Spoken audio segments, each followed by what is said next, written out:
है फिजिक्स का जिसका नाम है ग्रेविटेशन, गुरुत्वाकर्षण। बहुत इंपॉर्टेंट टॉपिक है और ये टॉपिक आपके प्री में नहीं था, मेंस में इस टॉपिक को ऐड किया गया है, जिसको मैं आपको दो पार्ट में, पहले हम ग्रेविटेशन स्टडी करा रहा हूँ और नेक्स्ट डे हम कल आपसे केपलर का नियम, बोलो उत्प्लावकता और आर्किमिडीज का सिद्धांत वो स्टडी करेंगे। क्लियर? बिकॉज वो पार्ट बिल्कुल अलग है और ये ग्रेविटेशन वाला पार्ट अलग है। आज मैं आपको पूरा ग्रेविटेशन टॉपिक तैयार करा दूंगा और आपसे मैं कह रहा हूं, मेरी गारंटी है कि जो मैं स्टडी कराऊंगा उससे बाहर कुछ आ नहीं सकता।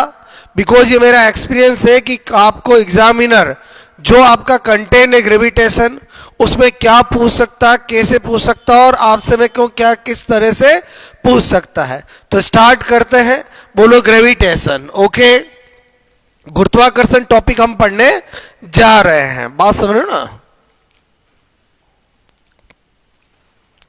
टॉपिक जो हमारा आज रहेगा वो रहेगा गुरुत्वाकर्षण। ठीक है, जब भी ग्रेविटेशन टॉपिक स्टडी करते हैं आपसे मैं कह रहा हूं, ओके, एक क्वेश्चन आपसे इसके आने का पूरे चांस है। इसमें सबसे पहले हमें पढ़ना पड़ता है, बोलो आपसे मैं कहूं, सार्वत्रिक गुरुत्वाकर्षण, गुरुत्वाकर्षण का नियम, यूनिवर्सल ग्रेविटेशनल लॉ। ठीक है, यूनिवर्सल, बोलो मैंने कहा ग्रेविटेशनल लॉ। ठीक है, जो किसने दिया है? न्यूटन ने दिया है। किसने दिया है?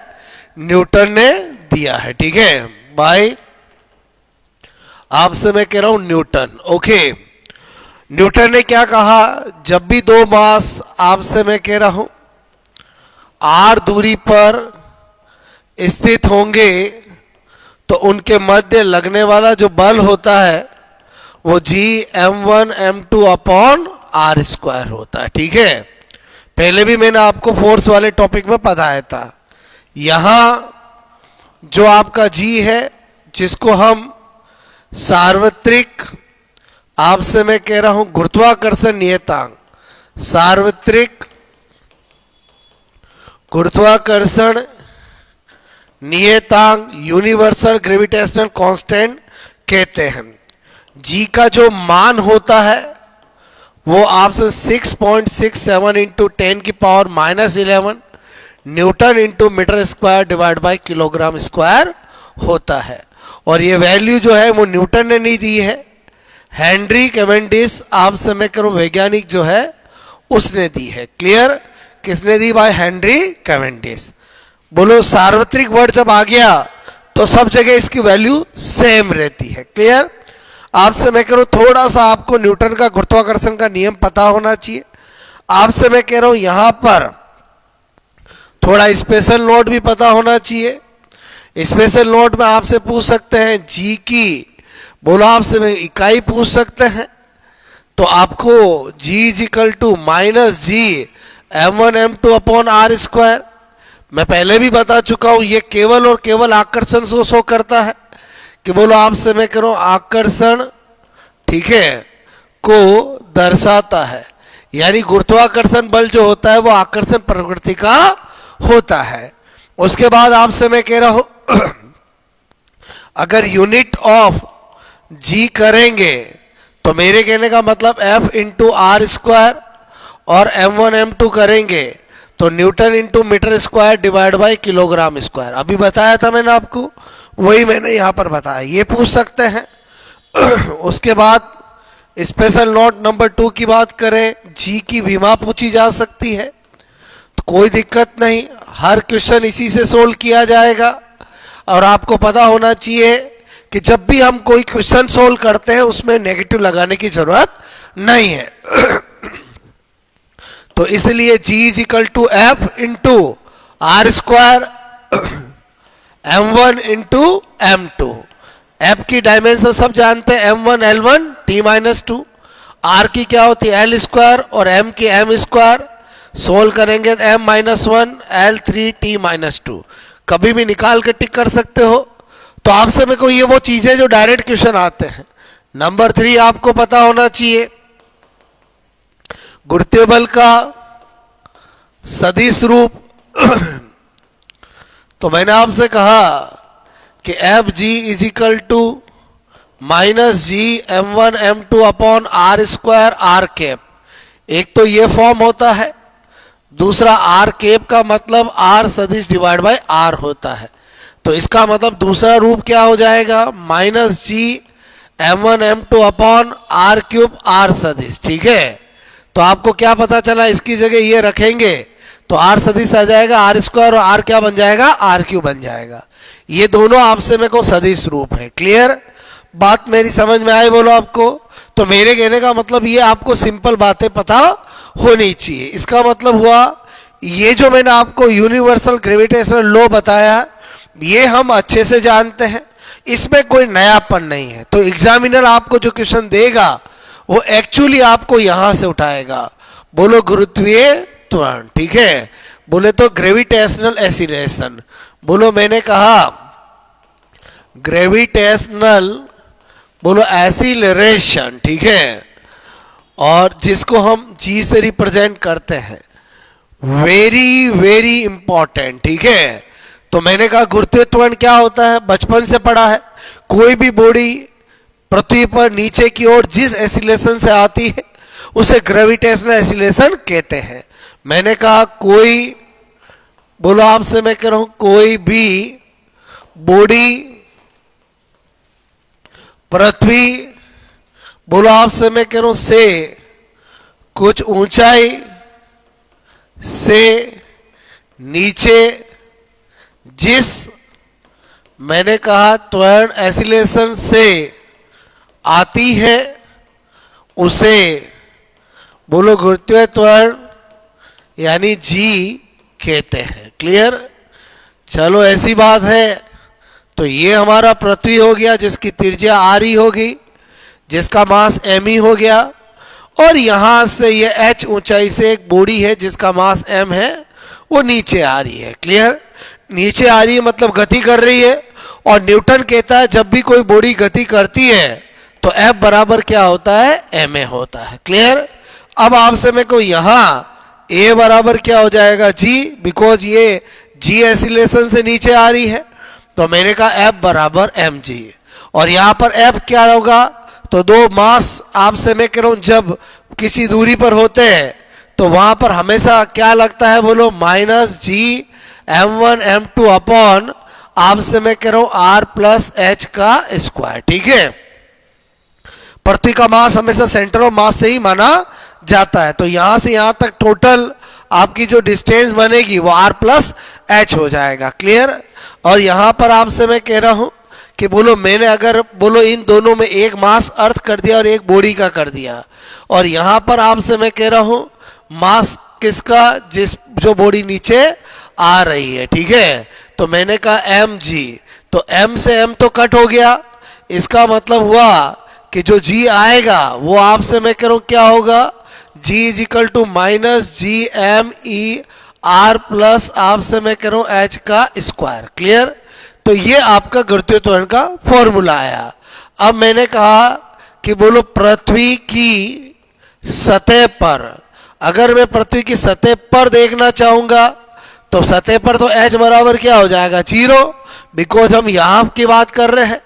तो बोलो h बराबर 0 होगा तो आपका g सतह की बात करूंगा तो मैंने कहा बोलो G M E upon R E square, यही रहेगा। अब मैंने कहा यहां पर तो सब चीज फिक्स है, g की वैल्यू फिक्स है, m की वैल्यू फिक्स है, r की वैल्यू फिक्स है। तो आपसे मैं कह रहा हूं चूंकि हम जानते हैं, बोलो g क्या होता है, अभी बताया 6.6 इंटू 10 की पावर माइनस 11, ठीक है, newton into metre square divide by kilogram square. बोलो मास ऑफ अर्थ ये भी फिक्स है 6.4 इंटू 10 की पावर माइनस 10 की power 24 kilogram. Radius of earth fix है, बोलो 6400 किलोमीटर। ठीक है, तो अगर इन सब वैल्यू को रखते हैं तो पृथ्वी की सतह पर जो जी की वैल्यू आती है वो 9.8 मीटर पर सेकेंड स्क्वायर आती है। बोलो बात समझ में आए? तो हमें एक बात समझ में आई कि ये जो जी की वैल्यू होती है जिसको हम न्यूमेरिकली बोलो 10 मीटर पर सेकेंड स्क्वायर कहते हैं और पूरी फिजिक्स में हम न्यूमेरिकल क्वेश्चन सोल्व करते हैं, वो एक्चुअली पृथ्वी की सतह पे होती है। ठीक है, अब आपसे मैं कह रहा हूं, अगर मैं बोलो यदि, आपसे मैं कह रहा हूं यदि, मैंने कहा यहां पर नोट करके क्या बता रहा हूं, यदि h is very very less than, बोलो आपसे मेरे को अर्थ रेडियस, मतलब पृथ्वी की सतह से 5 मीटर, 10 मीटर, 20 मीटर, बोलो 50 मीटर, 500 मीटर, तो आपसे मैं कह रहा हूं इस कंडीशन में भी बोलो आपका g जो होगा वो माइनस जी एम, आपसे मैं करूं आर प्लस एच का जो स्क्वायर कर रहे हो, तो इसमें आपसे मैं कह रहा हूं R E plus H almost equal to R E. तो बोलो आपसे मैं कहूं थोड़ी बहुत ऊंचाई पर भी हम यही यूज कर सकते हैं। बोले तो आपसे मैं कह रहा हूं 9.8 मीटर आपसे मैं करूं पर सेकेंड स्क्वायर। क्या पता चला कि अगर एग्जैक्ट पूछे तो ये वैल्यू पृथ्वी की सतह पे होती है, लेकिन अगर थोड़ी बहुत ऊंचाई पे भी हम बात करते हैं या क्वेश्चन करते हैं तो हम ये क्यों यूज कर पाते हैं? बिकॉज आपसे मैं कह रहा हूं पृथ्वी की त्रिज्या की तुलना में 5 मीटर, 10 मीटर, 20 मीटर, 50 मीटर बहुत कम है। बात समझ में आई? बोलो तो एक तो ये फंडा समझ में आना चाहिए। ये मैंने इसलिए बताया कि अगर हमारे दिमाग में आता है कि जब ये पृथ्वी की सतह पे ही होती है तो हम थोड़ी बहुत ऊंचाई के जो क्वेश्चन होते हैं उनमें भी हम यही क्यों यूज कर पाते हैं, वो मैंने फंडा क्लियर किया। बात समझ में आए? बोलो ओके। अब मैंने कहा कि ये नेगेटिव बार बार लगाने की जरूरत नहीं है, फॉर न्यूमेरिकल यूज तो आप क्या कर सकते हो, G M upon R square. Clear? इसका मतलब जी किस पे निर्भर नहीं करता है, कोई भी बॉडी नीचे आती है उसके मास पे डिपेंड नहीं करता है। इसका मतलब अगर क्वेश्चन आता है कि बोलो एक आपसे मैं कहूं 20 बोलो आपसे फीट की ऊंचाई की, बोलो आपसे मैं कह रहा हूं मकान से बोलो एक बोलो भारी द्रव्यमान की वस्तु और एक हल्के द्रव्यमान की वस्तु को नीचे भेजा जाए, तो बोलो आपसे मेरे को अगर वातावरण का निर्वात, बोलो वातावरण का जो अवरोध है, वायु का अवरोध है, उसको नगण्य माने तो बोलो दोनों वस्तुएं कहां पर आती है, समान टाइम में नीचे आती है। क्लियर? लेकिन अगर आप करके देखते हो तो एक साथ नहीं आती, भारी वाली जल्दी आ जाती है। बोलो आप, क्योंकि उस समय हम वातावरण का जो अवरोध है उसको हम बोलो आपसे मेरे को नगण्य नहीं करते हैं। तो आपको पता है कि जो भारी वस्तु होगी वो तो आपसे मेरे को वातावरण का अवरोध को फटाफट क्रॉस करते हुए नीचे जल्दी पहुंच जाएगी, और हल्की वस्तु को अवरोध को क्रॉस करने में टाइम लगेगा। तो मेरे कहने का मतलब है यहां पर आपको बहुत इंपॉर्टेंट बात जो आपको नोट करनी है, बोलो जो एग्जाम में क्वेश्चन पूछ लिया जाए, यदि वायु के आपसे मेरे को अवरोध, ठीक है, वायु का जो आपसे मेरे को अवरोध है, मैंने कहा अवरोध को नगण्य आपसे मैं करूं माना जाए, ठीक है, तो मैंने कहा समान ऊंचाई आपसे मैं कह रहा हूं से भारी तथा हल्की आपसे मैं करूं वस्तु को नीचे आपसे मैं कहूं पहुंचने में समान समय लगेगा। समान मैंने कहा समय लगेगा, इसका मतलब एक साथ पहुंचेगी। बात समझ में आए? बोलो तो आपको जब भी ऐसा क्वेश्चन आता है तो ये लाइन लिखी हुई होती है, इसलिए हम समान समय कह सकते हैं। मेरी बात समझ में आए? बोलो आपको, क्योंकि जो जी होता है वो कभी भी बोलो आपसे मैं कह रहा हूं बोलो नीचे आने वाली बोलो बॉडी के मास पे डिपेंड नहीं करता है। बात समझ में है? और भी आपसे मैं कह रहा हूं समझ सकते हैं कि जो आपसे मैं कह रहा हूं नीचे आएगा, जो हाइट आपसे मैं कह रहा हूं वो होती क्या है, बोलो मेरे कहने का मतलब है कि ये आपका h हाइट से मैंने किसी को आपसे मैं कहूं नीचे भेजा है, तो मेरे कहने का मतलब है स्वतंत्रपुर गिराया है, एक आपसे मैं को M1 वाला है और एक M2 वाला है, तो नीचे आने का जो समय होगा वो आपसे मैं को अगर T1 और T2 है तो वो T1 और T2 क्या होगा, बोलो सेम होगा। बोलो बात समझ में आए? तो आई होप आपको मेरी बात समझ में आई होगी। क्लियर? क्योंकि एक्चुअली हम यहाँ पर जब गति का द्वितीय समीकरण लगाते हैं S = UT plus half G T square, तो हमें पता है कि बोलो स्वतंत्र पूर्व छोड़ा है मतलब इनिशियल वेलोसिटी जीरो हो गई, इनिशियल वेलोसिटी जीरो हो गई और s बराबर क्या h है, तो h इजिकल टू क्या हो गया हाफ जी टी स्क्वायर। तो इसका मतलब हुआ जब h समान है, बोलो आपसे मैं कह रहा हूं तो t भी क्या होगा समान, क्योंकि जो g होता है वो तो आपसे मैं को फेंकने वाले के मास पर निर्भर ही नहीं करता। अब आपको मेरे हिसाब से फंडा एकदम क्लियर समझ में आ गया होगा। क्लियर। उसके बाद मैं क्या बता रहा हूं दोस्तों, मैंने कहा मेन इंपॉर्टेंट है जी को बोलो प्रभावित, आपसे मैं कह रहा हूं प्रभावित करने वाले कारक। ठीक है, प्रभावित करने वाले बोलो मैंने कहा कारक। क्लियर। या हम कह सकते हैं जी में परिवर्तन, मैंने कहा जी में बोलो परिवर्तन बोलो करने वाले कारक, एक ही बात है। ओके, तो मैंने कहा जी में परिवर्तन करने वाले कारक है, तो चार फैक्टर ऐसे हैं। एक है बोलो आपसे मैं करूं ऊंचाई के कारण, ड्यू टू हाइट, ऊंचाई के कारण बोलो आपसे मैं कहूं। दूसरा है गहराई बोलो के कारण। ओके, और आपसे मैं कह रहा हूं तीसरा है पृथ्वी बोलो की आकृति, आकृति मतलब आपसे मैं कह रहा हूं शेप बोलो के कारण, और मैंने कहा जो फोर्थ फैक्टर है वो है बोलो पृथ्वी के घूर्णन के कारण, पृथ्वी के बोलो मैंने कहा घूर्णन के कारण। बात समझ में आई। तो ये चार फैक्टर है जो जी के मान में परिवर्तन करते। एक एक फैक्टर को बहुत अच्छे से समझाता हूं, उससे पहले आपके बोलो रिट मेंस में यह क्वेश्चन आ सकता है कि जी में परिवर्तन किन कारणों से होता है। अगर आपको इनमें से तीन दे रखा हो, एक उपयुक्त सभी दे रखा हो, तो आंसर ऑल ऑफ देम हो जाएगा। तो सबसे पहले तो ये पता होना चाहिए। एक एक कारण हम समझते हैं। पहला है बोलो ऊंचाई के कारण। क्लियर। मैंने कहा ऊंचाई के कारण, मैंने कहा ये आप सोचो कि ये क्या है बोलो आपसे पृथ्वी की त्रिज्या है और ये पृथ्वी का मास है। क्लियर। अगर इस सतह पर देखूं तो जी सतह पर क्या होगा, G M upon R E का स्क्वायर। क्लियर। बोलो मैं एच हाइट पे देखूं तो जी एच क्या होगा, आप कहोगे सर जी एम आपसे मैं करूं आर ई प्लस एच का स्क्वायर। क्लियर। कोई दिक्कत नहीं, मुझे तुलना करनी है हाइट पर और सतह पर, तो मैंने कहा हाइट पे ये रहा मेरा G M upon R E plus H का स्क्वायर, और मैंने कहा बोलो G M E upon R E square. ये कट हो जाएगा, ये ऊपर जाएगा, तो बोलो आपसे मैं कह रहा हूं यहां पर R square R plus H का स्क्वायर। तो इस फॉर्मूले को देखता हूं तो मुझे पता चलता है कि जैसे जैसे हाइट इंक्रीज होगी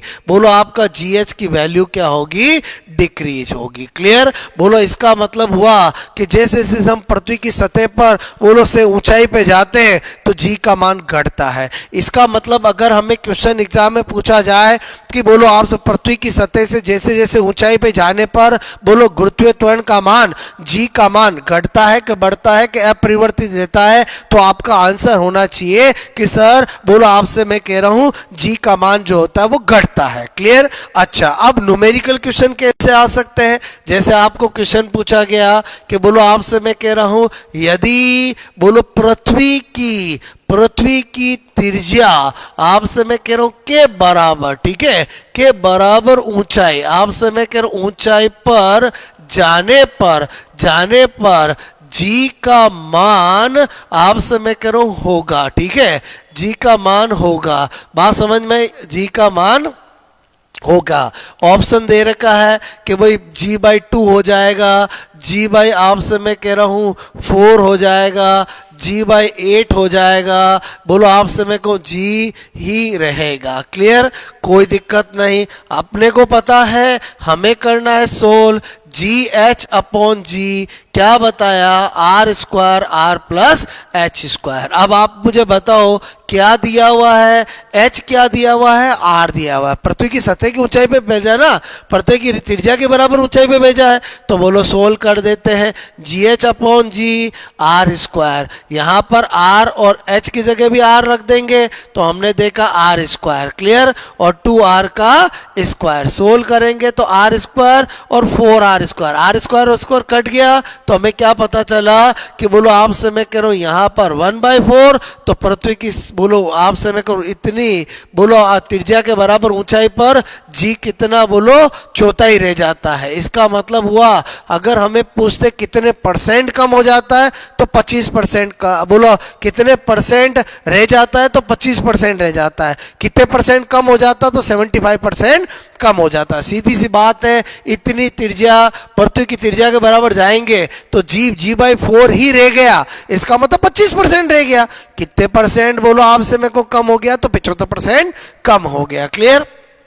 तो मैंने कहा अगर ये फॉर्मूला पता है तो हम सारे क्वेश्चन कर सकते हैं, बात समझ में। इसी तरह से मैंने कहा आपको अगर क्वेश्चन नंबर 2 पूछे कि निम्न में से आपसे मैं कह रहा हूं किस ऊंचाई, आपसे मैं कहूं ऊंचाई पर, आपसे मैं कह ऊंचाई पर जाए, ठीक है, कि जी का मान बोलो 25% रह जाए, ठीक है। तो आपको ऑप्शन दे रखा है, बोलो आपसे मैं को h बराबर r/2, h बराबर आपसे मैं कह रहा हूं r/4, h बराबर आपसे मैं को r, और h बराबर आपसे मैं कह रहा हूं 2r, क्लियर। और आपको साफ साफ बोल रखा है यहाँ r पृथ्वी की त्रिज्या है, पृथ्वी की बोलो आपसे में को त्रिज्या है, ठीक है। चलो ऐसा क्वेश्चन आएगा कोई दिक्कत नहीं।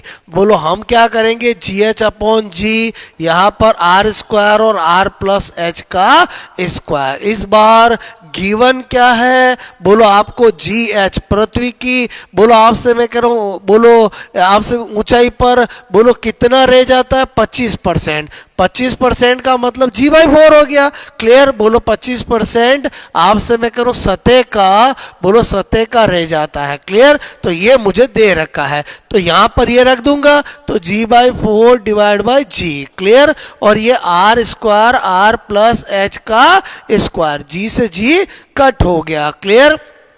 क्या देखा, 1/4 r square r plus h का स्क्वायर, तो इसको इधर ले जाऊंगा तो बोलो 2 हो जाएगा, r प्लस सीधी सी बात है इधर जाएगा तो रूट बन जाएगा। तो मैंने कहा इसको इधर ले जाऊं, इसको इधर ले जाऊं, तो आपसे मैं करूं r plus h 2r, clear. तो h equal to 2r minus r, h equal to क्या आया r। इसका मतलब अगेन क्या आया कि बोलो आपसे मेरे को आंसर ये आ गया। तो मैंने दोनों तरह से क्वेश्चन करके बता दिया है। अगर मुझे बोले कि इतनी ऊंचाई, अब इतनी ऊंचाई में वो पृथ्वी की आधी त्रिज्या देगा, पृथ्वी की त्रिज्या के बराबर देगा, क्योंकि इतनी ऊंचाई पे जाते तो ही परिवर्तन आता है। मैंने आपको भी बताया 5 मीटर 10 मीटर 50 मीटर में तो बोलो कोई परिवर्तन नहीं आता है। लेकिन अगर पृथ्वी की आपसे मेरे को सतह से हम जैसे जैसे ऊंचाई पे जाते हैं, थ्योरेटिकल क्वेश्चन पूछा जाए तो जी का मान हमेशा कम होगा, क्लियर। और आपसे मैं को न्यूमेरिकली मैंने दोनों तरह के क्वेश्चन आपको करके बताए हैं। उसके बाद आपसे मैं कह रहा हूं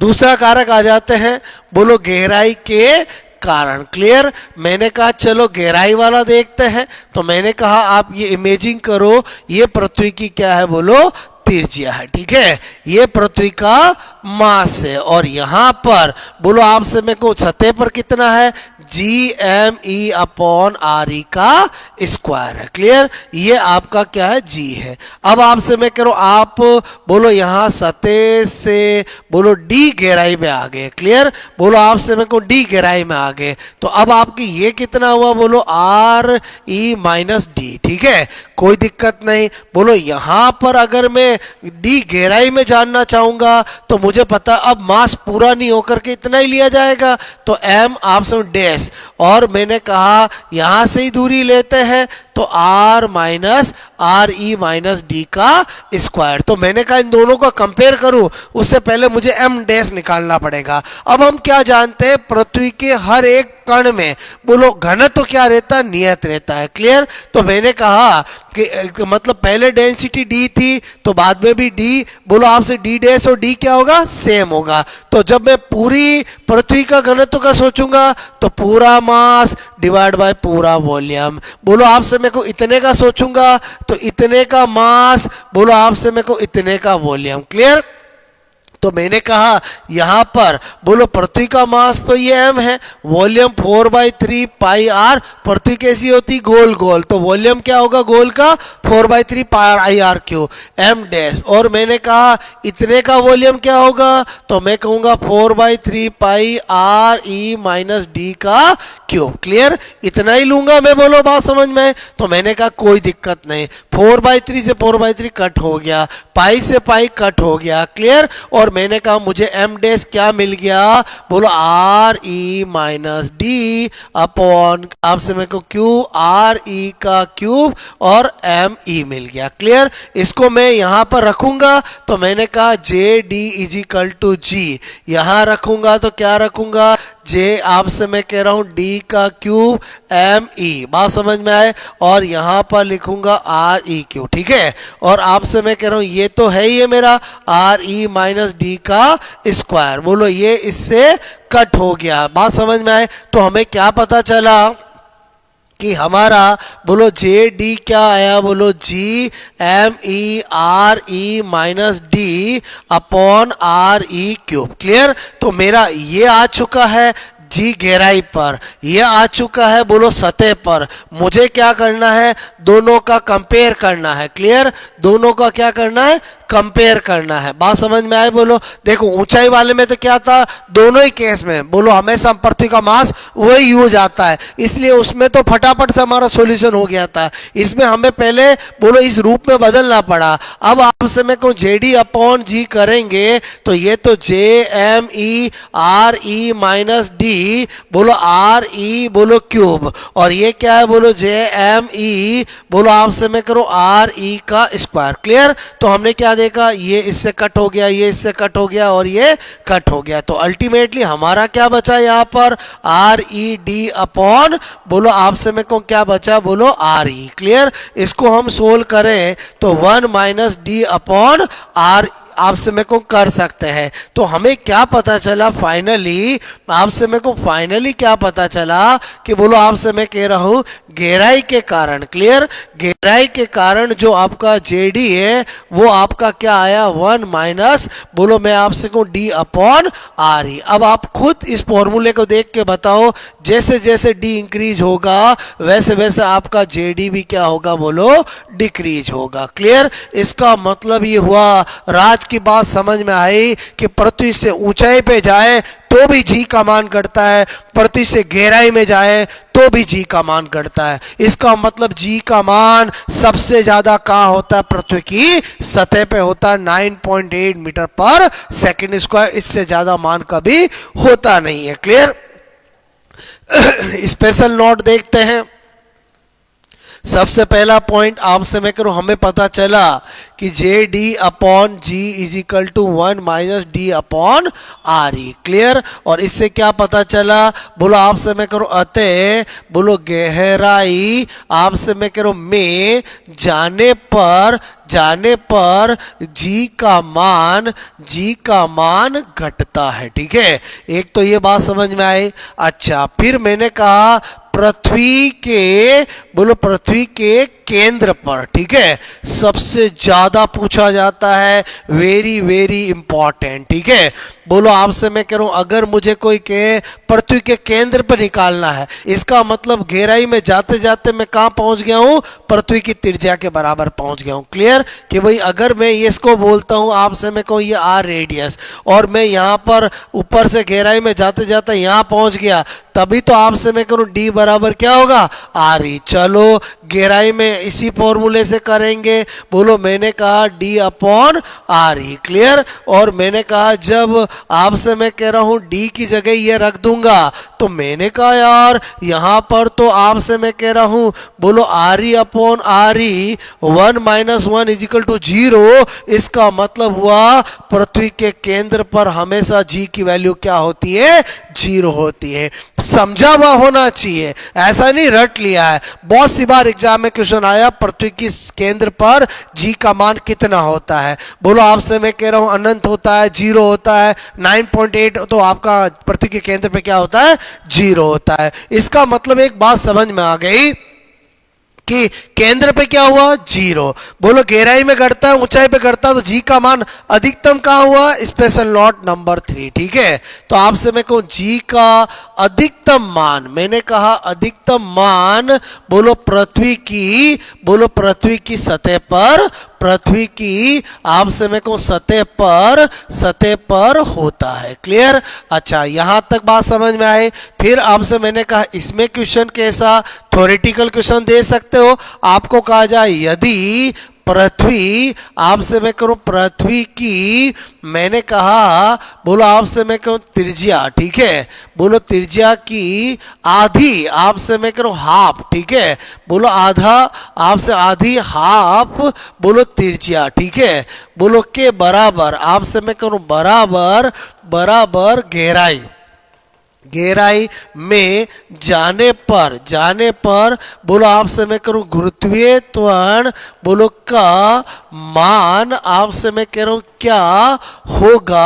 क्या होगा यदि सतह पर जी है। क्लियर, तो आपको ऑप्शन मिलेंगे, बोलो आपसे मैं करूं G/4 मिलेगा, G/2 मिलेगा, G/8 मिलेगा, और आपसे मेरे को 0 मिलेगा। कोई दिक्कत नहीं, हमें गहराई से रिलेटेड कोई भी क्वेश्चन करना है, मैंने अभी आपको क्या बताया, अगर आपको ये याद है तो काम हो जाएगा। अभी हमें क्या दे रखा है, गिवन क्या है, बोलो गिवन है, बोलो d बराबर पृथ्वी की त्रिज्या की आधी पर। चलो कोई बात नहीं, स्टार्ट कर देते हैं। बोलो यहां पर, बोलो आपसे क्या रख दूं, r/2, और ये मैंने रख दिया r। क्लियर, तो क्या पता चला, आपसे मैं कह रहा हूं 1/2, r से r तो कट जाएगा, और एक में से आधा घटाएंगे तो आधा आएगा। इसका मतलब हुआ, आपसे मैं कह रहा हूं अगर ये हाफ आया है तो बोलो इस,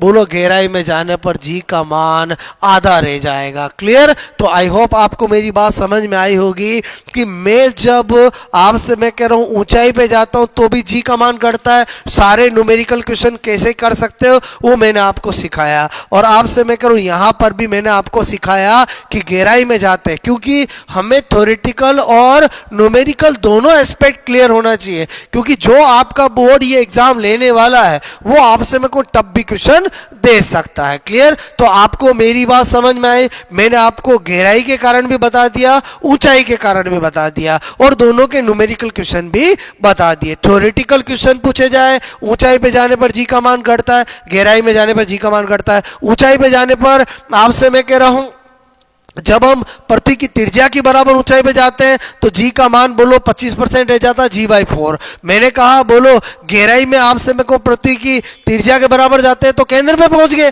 तो वहां तो 0 ही होता है। फिर मैंने कहा पृथ्वी की आधी त्रिज्या पर कितना हो जाता है तो G/2 आया। बोलो जिस, बोलो आपसे मैं करूं चौथाई त्रिज्या पे पूछे, जो बोले यहां पर रखो और आंसर आपका आ जाएगा। बात समझ में आए, बोलो अधिकतम मान कहां पर होता है, सतह पर, शून्य कहां होता है, पृथ्वी के केंद्र पर। बात समझ में आई, बोलो अब आ जाते हैं हम तीसरा कारक। तीसरा फैक्टर कौन सा है, बोलो मैंने कहा पृथ्वी, बोलो के आकार के कारण, आकार के कारण। बात समझ में, due to shape of earth, आपसे मैं कह रहा हूं ड्यू टू, मैंने कहा शेप ऑफ अर्थ। ठीक है, देखो क्या होता है, जो आपके 4 फैक्टर प्रभावित करने वाले हैं उसमें 2 फैक्टर न्यूमेरिकल एस्पेक्ट रखते हैं, बाकी 2 फैक्टर ऐसे जिनमें थ्योरेटिकल क्वेश्चन आता है। जैसे इसको समझना, आपको मैं कहूं वैसे हम बोलते हैं पृथ्वी गोल गोल है, लेकिन हम रियल में शेप बनाते हैं तो पृथ्वी जो होती है वो दीर्घ वर्ताकार इलिप्टिकल शेप की होती है। क्लियर, जिसमें ये क्या होता है, इक्वेटर होता है, और ये क्या होता है, पोल होता है। क्लियर, तो ये क्या हुई, बोलो रेडियस ऑफ इक्वेटर, और ये क्या हुई, बोलो रेडियस ऑफ पोल हुई। बात समझ में आए, तो आपसे मैं कह रहा हूं हमें क्या पता चला कि यहां पर रेडियस आपसे मैं कह रहा हूं, अगर मैं बोलो जी इक्वेटर की बात करूंगा तो जी एम आपसे मैं को अपॉन आर इक्वेटर का स्क्वायर करूंगा, जी पोल की बात करूंगा तो जी एम अपॉन आर पोल की स्क्वायर की बात करूंगा। बात समझ में आए बोलो? अच्छा, आपसे मैं कह रहा हूं ये पृथ्वी है, बात समझ में आए? अब मैंने कहा चूंकि radius of equator radius of pole से ज्यादा होती है, यहां भी पता चल रहा है, और बाकी आपसे मैं कह रहा हूं यहां पर भी हम ऐसा सोच सकते हैं कि बोलो आपसे मैं कह रहा हूं, आप बहुत अच्छे से जानते हो ज्योग्राफी में कि जो आपकी इक्वेटर होता है उसकी रेडियस जो होती है वो पोल से 21 किलोमीटर ज्यादा होती है। कितनी ज्यादा होती है? 21 किलोमीटर। क्लियर? तो मेरे कहने का मतलब है radius of equator radius of pole से कितनी ज्यादा होती है? 21 किलोमीटर। तो डायमीटर बोलो व्यास जो होगा वो डेफिनेटली पोल से बोलो 42 किलोमीटर होगा, क्योंकि आपसे मैं को 21 इधर है तो बोलो आपका 21 इधर भी होगा। बोलो बात समझ में? और व्यास के अंदर तो दोनों तरफ का जुड़ेगा, तो ये आपको बात समझ में आई होगी। क्लियर? वापस मैं आपसे यहां आ जाता हूं, डाटा के साथ पता चल गया कि इक्वेटर की रेडियस पोल से ज्यादा होती है, तो आपसे मैं करूं जिसकी बोलो रेडियस ज्यादा होगी उसका जी क्या होगा? कम होगा। इसका मतलब हुआ बोलो आपसे मैं कह रहा हूं इक्वेटर से ज्यादा जी कहां होता है? पोल पे होता है। पृथ्वी की शेप की वजह से बोलो मैंने कहा इक्वेटर से बोलो ज्यादा कहां होता है? पोल पर। तो एग्जाम में कभी पूछा जाए पृथ्वी के आकार के कारण जी की वैल्यू ज्यादा कहां होती है, इक्वेटर पे या पोल पर या दोनों पर समान, तो पोल पर इक्वेटर से ज्यादा होती है। अगर मैं देखूं कितनी ज्यादा होती है तो प्रायोगिक रूप से निकाला गया तो पता चला जी पोल माइनस इक्वेटर 0.02 मीटर पर सेकेंड स्क्वायर, इतना अंतर होता है। क्लियर? यानी आपसे मैं को पोल पर जो जी की वैल्यू होती है वो इक्वेटर से 0.02 मीटर पर सेकंड स्क्वायर ज्यादा होती है। क्लियर? तो आई होप आपको बात समझ में आई होगी। मतलब इस मैटर में मैंने आपको बोलो ये बता दिया कि इक्वेटर और पोल में पृथ्वी के आकार के कारण किस पे ज्यादा होता है, कितना ज्यादा होता है और क्यों होता है, वो आपको सारा समझ में आया होगा। क्लियर? उसके बाद अपन बात करते हैं फोर्थ। मैंने कहा बोलो पृथ्वी आपसे मैं कह रहा हूं कि घूर्णन के कारण, ठीक है, घूर्णन के कारण आप जानते हो पृथ्वी जो होती है वो क्या करती है? बोलो रोटेशन करती रहती है। बात समझ में? तो ये सपोजिट पृथ्वी है, बात समझ में, जो ये रोटेट करती है। दिस वन इज इक्वेटर और आपसे मैं करूं this one is pole. Clear? ये इक्वेटर होता है और ये पोल होता है। पोल मतलब ध्रुव। क्लियर? अब मैं क्या बता रहा हूं, पृथ्वी रोटेट करती रहती है तो थीटा एंगल पर जब हम देखते हैं तो G minus R omega square cos square theta, ये फॉर्मूले से हम निकालते हैं। क्लियर? अब मैंने कहा फिर अगर अपन यहां पर करें 8 इक्वेटर। क्लियर? इक्वेटर मतलब विषुवत आपसे मैं करूं रेखा, ठीक है, पर। ओके, विषुवत रेखा पर देखें तो मैंने कहा यहां पर ये एंगल क्या हो जाएगा? 0, theta is equal to 0, theta 0 हो जाएगा तो इक्वेटर पे निकालूंगा तो आर ओमेगा स्क्वायर ये आएगा, बिकॉज कोस 0 की वैल्यू क्या होती है? 1। ठीक है, कोई दिक्कत नहीं। 8 पोल की बात करूं बोलो ध्रुव पर, आपसे मैं करूं ध्रुव पर देखे तो मुझे बताओ ये पहुंचते पहुंचते यहां पहुंच जाऊंगा तो एंगल कितना होगा? 90, और कोस 90 की वैल्यू क्या होती है? बोलो 0। इसका मतलब हुआ जी पोल पर बोलो जी के बराबर ही होगा, क्योंकि अगर मैं R omega square cos square 90 भी कर दूंगा बोलो 0 किसी से मल्टीप्लाई होता है तो क्या आता है? बोलो 0। क्लियर? इसका मतलब हुआ कि फिर मुझे क्या पता चला, ये बोलो घूर्णन के कारण पोल पर है, ये इक्वेटर पे है, तो इसका मतलब ये चीज लेस हो रही है, तो इसका मतलब हुआ घूर्णन के कारण भी क्या होता है? बोलो पोल पर आपसे मैं कहूं इक्वेटर से क्या होता है?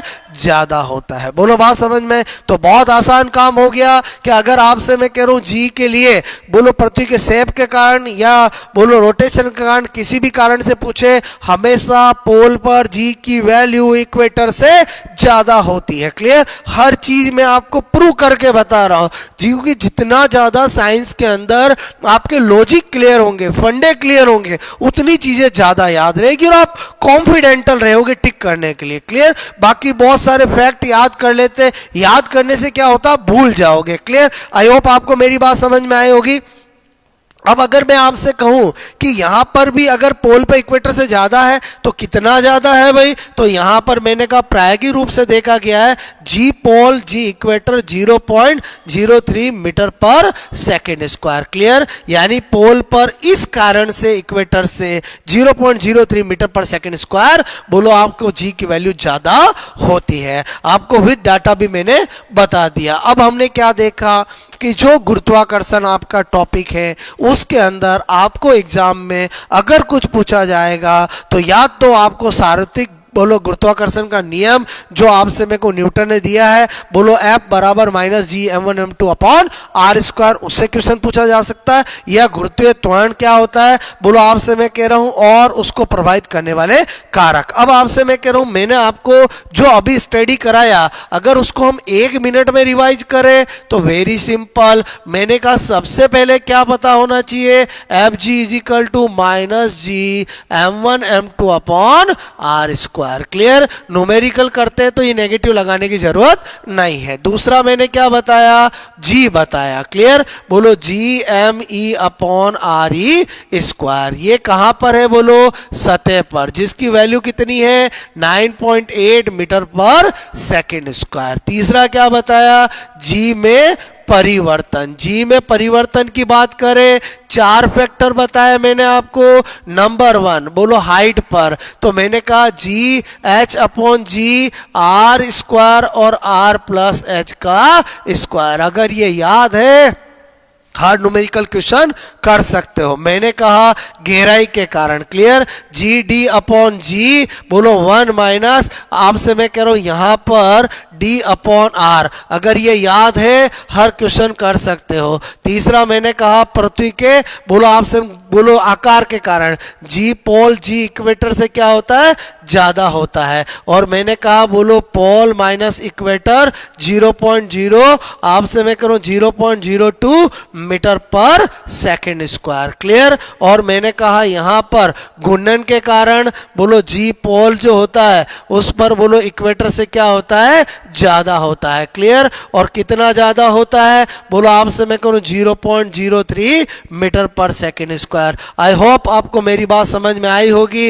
ये मैंने कहा घूर्णन बोलो आपसे मैं करूं, ये मैं कह रहा हूं आकार, ये मैं कह रहा हूं गहराई, और आपसे मैं कह रहा हूं ये मैं कह रहा हूं ऊंचाई। क्या समझ में आई मेरी बात बोलो आपसे मैं डियर स्टूडेंट्स, अगर आप किसी भी टॉपिक को अच्छे से समझ लेते हो तो उसके बाद उसका रिवीजन 1-2 मिनट का नहीं होता है। मतलब मैं आपको जैसे जैसे टॉपिक पढ़ा रहा हूं अगर आपने हर टॉपिक के अंदर उसका सॉर्ट कर लिया कि मुझे एक पेज में एक टॉपिक, तो आपसे मैं करूं आप जब चाहो 20 टॉपिक के अंदर पूरी साइंस कर सकते हो। क्लियर, लेकिन वो तभी काम का है जब आपका एक एक फंडा बहुत अच्छे से क्लियर होना चाहिए। तो अगेन आपसे मेरे को हमने फिर एक टॉपिक कंप्लीट ग्रेविटेशन जो आपका कोर्स में था मैंने आपको कराया। आई होप आपको जरूर अच्छा लगा होगा।